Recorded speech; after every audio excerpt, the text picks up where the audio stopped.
They said that no hour could change the fate of a war, but that was before the humans arrived. A bitter wind howled across the barren plains of Elaris Prime, carrying ash and remnants of shattered dreams. The once proud allied forces of the distant planet Virelia were buckling under the relentless assault of the Qatari, a merciless alien force with technologies beyond comprehension. In the heart of the besieged command center, General Tharion watched the chaos unfold on the holographic displays, his face a mask of determination and despair. 32 divisions, all decimated, reported Commander Reyes, his voice trembling with a mix of anger and disbelief. Our last lines are faltering. The enemy advances unchecked. Tharion's eyes scanned the figures, his mind racing through every contingency. If we fail now, he murmured, all that we fought for will be lost to a tide of oblivion. In a dimly lit chamber, lined with relics of past victories and faded emblems of unity, Tharion convened his inner circle. He was a general hardened by battle, but this defeat was unlike any he had seen before. With trembling hands, he unrolled an ancient scroll containing the names of potential allies, distant contacts, forgotten pacts, and lost promises. One name, scrawled at the very end, made him pause. Earth. Earth? Questioned Minister Varric, his voice a mix of incredulity and caution. They are known for their peaceful ways, for their art and culture. We have never heard of them fielding a fleet or commanding armies. Yes, Tharion replied, his tone resolute despite the uncertainty that gnawed at his heart. But desperate times are call for desperate measures. We have reached the point of no return. The Qatari are closing in. We cannot let pride stand in the way of our survival. The diplomats of Elaris, guardians of honor and tradition, had long balked at the idea of seeking help from Earth. To them it was a humiliation, an admission that their might was not enough. But as the enemy's shadow crept closer, those objections faded beneath the relentless roar of destruction. Within the tense corridors of the Elarian embassy, heated debates broke out. "It is unthinkable," protested Ambassador Lix, his voice echoing off marble walls, "to beg assistance from a world that has shown nothing but gentle benevolence. Our honor demands we stand alone." "But honor is meaningless if we are no more," countered Diplomat Ferrus, his eyes hardened by the loss of comrades. "Every second we wait is a second lost. If Earth can help, we must ask, even if it means a blow to our pride." Reluctantly, they prepared the message, a formal appeal signed by every high-ranking official of the Allied command. Their plea was simple, yet laden with desperation. "We face annihilation. We request the assistance of Earth. Only your intervention can restore balance to our dying world." For days, silence reigned. The holographic screens in the war room showed nothing but the ever-advancing Qatari armada. The Allied commanders braced for the worst, whispering prayers to gods long forgotten. Then, 2 days after the desperate missive was sent, an enigmatic reply arrived. The message was terse, yet carried an air of calm authority that belied the dire circumstances. "We acknowledge your request. We are assessing the situation. Stand by." Doubt spread among the Elarian ranks. Some believed Earth was simply stalling, a tactic to lull the enemy into a false sense of security. Others feared that the humans, with their soft cultural veneer, might be too timid to confront such an adversary. But as the hours passed, a faint murmur of hope stirred in the hearts of those who had little left to lose. Then, as the third day dawned, the skies above Sector 10 shuddered with an eerie transformation. Without warning, the Qatari's relentless barrage halted. The enemy fleet, once a menacing swarm of mechanical precision, was now suspended in motion as if gripped by an unseen force. High above the battlefield, the Allied command watched in bafflement as colossal human warships emerged from the void. Their design was unlike anything anyone had seen, sleek, angular, and imbued with an almost ethereal presence. They moved with deliberate grace, silent and unstoppable. General Tharion's voice cut through the hushed awe in the command center. "All units, this is General Tharion. Prepare to witness what appears to be a complete cessation of enemy operations. Identify the intruding vessels. Report any anomalies." Commander Ress responded, "General, the sensors are reading complete interference on all frequencies. There is no identifiable propulsion or weaponry signature on these ships." A moment later, an alert flashed on the main screen. A Qatari communication channel had been disrupted entirely. The channels that once roared with the enemy's orders were now silent, replaced by an unearthly static that resonated through the speakers. Amidst the confusion, a voice emerged from the void, crackling with authority. It was unmistakably human, a deep, measured tone that cut through the static like a blade. "People of Ilaris, fear not, we are here," the voice repeated, this time interlaced with a faint cadence of reassurance. "We are here. Stand firm." There was an audible ripple of disbelief and relief through the command center. Even the hardened soldiers of Ilaris could not hide their astonishment. A young lieutenant, barely more than a cadet, whispered in awe, "Could it be? Have the humans truly come to our aid?" General Tharion's gaze hardened with resolve. "Maintain formation, prepare to engage if necessary. But hold your fire. We must observe and understand their actions." What followed was a masterclass in unexpected warfare. The human fleet did not engage in a conventional bombardment. Instead, they initiated a series of maneuvers that defied all known laws of physics and combat strategy. One of the leading vessels extended an arm-like structure, releasing a shimmering lattice of energy that enveloped nearby Qatari ships. In mere moments, the enemy vessels began to shudder and then fall lifelessly into stasis, their engines cooling and their weapon systems deactivating one by one. A young communications officer shouted, "General, our sensors indicate that the enemy's systems are shutting down. Their entire command network is in complete disarray." Another officer, with a mix of trepidation and admiration, added, "It's as if they've entered a vacuum of space-time. There's a field, an energy bubble, that's decimating their support structures." Within the span of a few heartbeats, the tide of the battle turned. The Qatari, so confident in their overwhelming power, were now scrambling in a desperate bid to recalibrate their systems. In a hushed meeting of the enemy's high command, transmitted through fractured channels, their voices trembled with both fear and awe. "Report! What in the void has disrupted our operations?" demanded a Qatari admiral, his voice echoing across the silent void.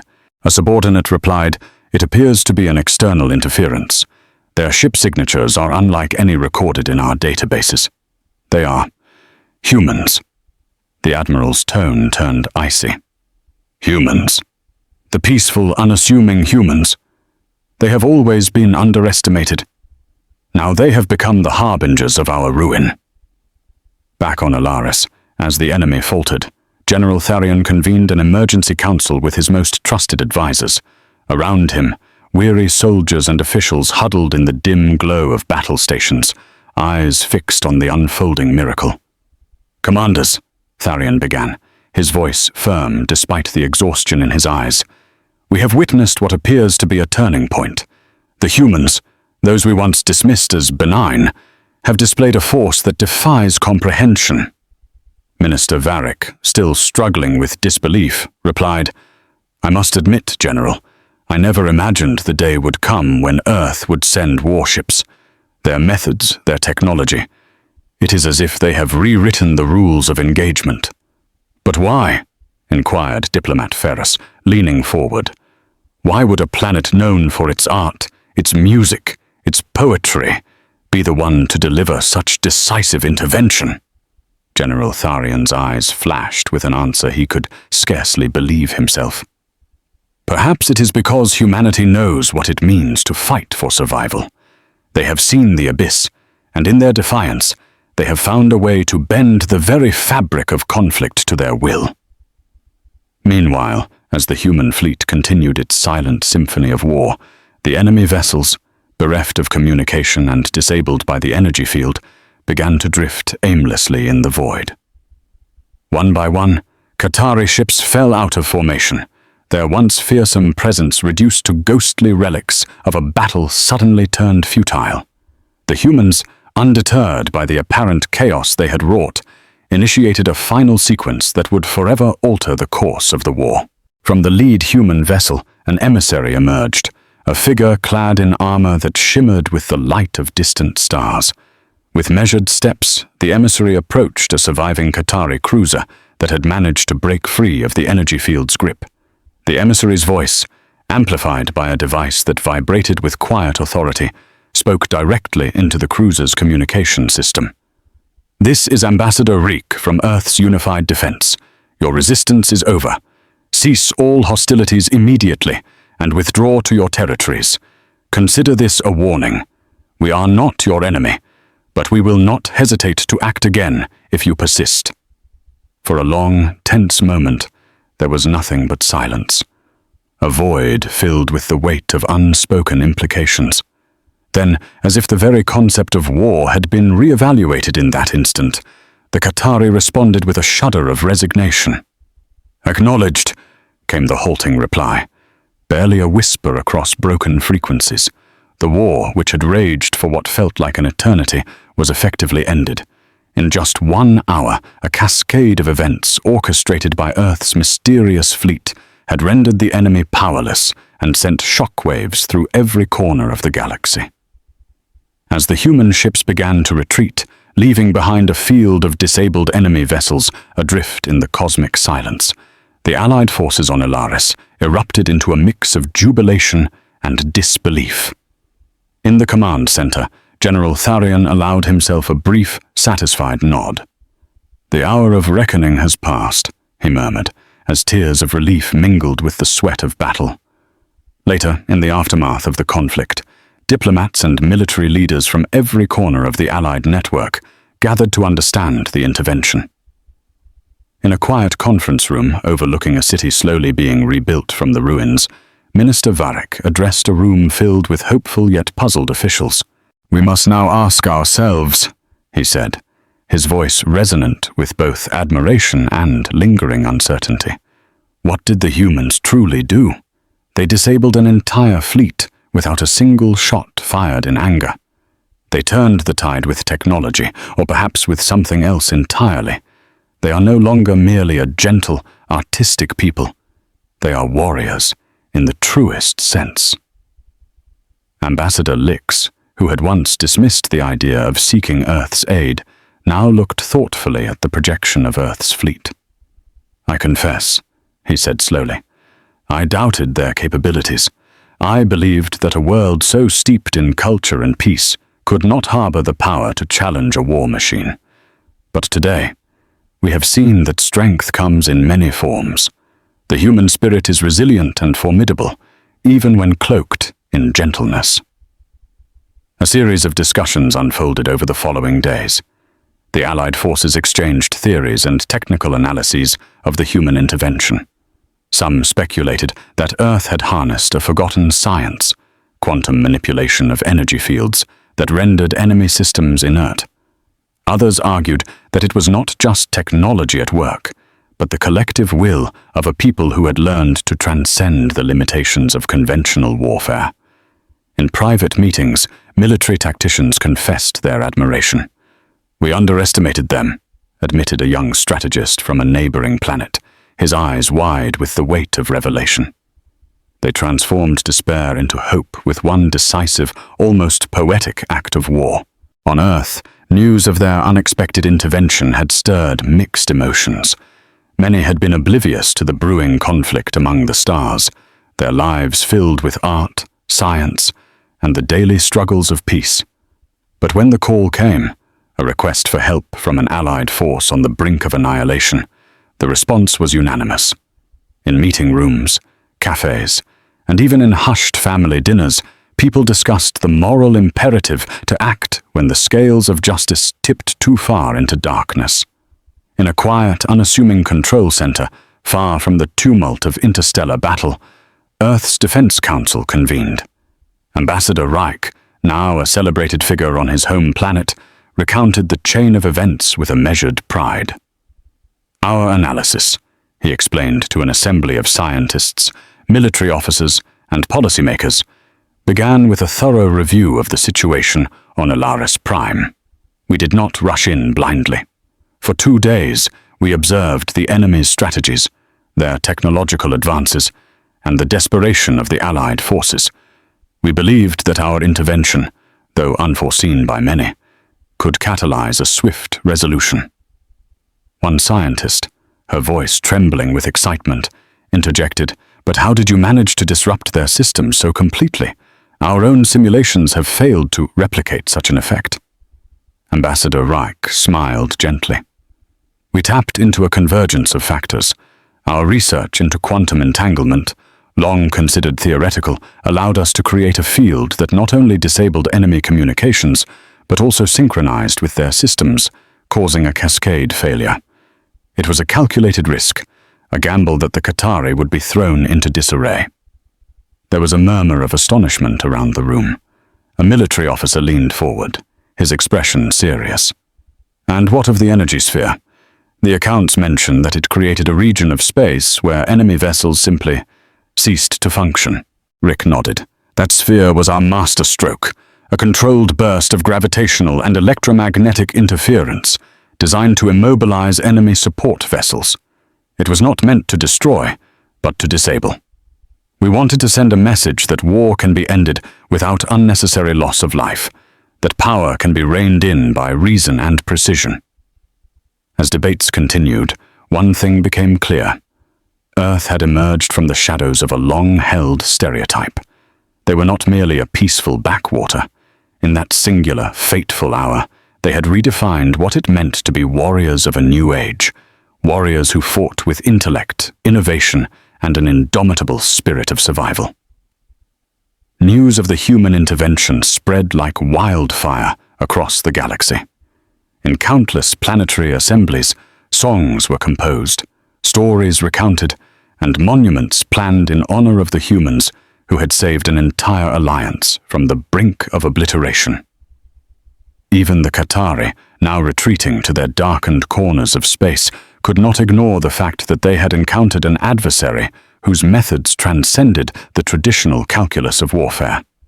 In a final, quiet exchange over the channels that linked the Allied worlds, General Tharian's voice resonated with both gratitude and solemn resolve. "We owe a debt to Earth, a debt that cannot be repaid with words alone. But let this day remind us all that hope is never lost, and that in the darkest hours, unexpected heroes may emerge." From distant stars to war-torn planets, the ripple of Earth's intervention continued to inspire. It was said that in every corner of the universe, a whispered promise lingered in the silence. When tyranny looms and the forces of darkness seem invincible, remember that humanity, with its boundless creativity and unyielding courage, will always be there to light the way. And so as the Allied forces began the slow process of rebuilding, a new era dawned, a time when the lines between might and mercy blurred, when the true measure of strength was found not in the number of weapons, but in the courage to act when the future itself hung in the balance. For in that hour, just 1 hour, humans had transformed not only a war, but the destiny of countless worlds. Their legacy was etched in the annals of interstellar history, a testament to the idea that even the most unassuming souls can ignite a revolution. And as the stars watched silently overhead, the universe learned a timeless lesson. Never underestimate the quiet power of a people united by hope, driven by resilience, and emboldened by the truth that sometimes the smallest spark can set the cosmos ablaze. The battle was over, yet the memory of that singular hour burned bright, a reminder that even in the vast silence of space, the voice of humanity could roar like thunder, shattering the bonds of tyranny and heralding the dawn of a new age of peace.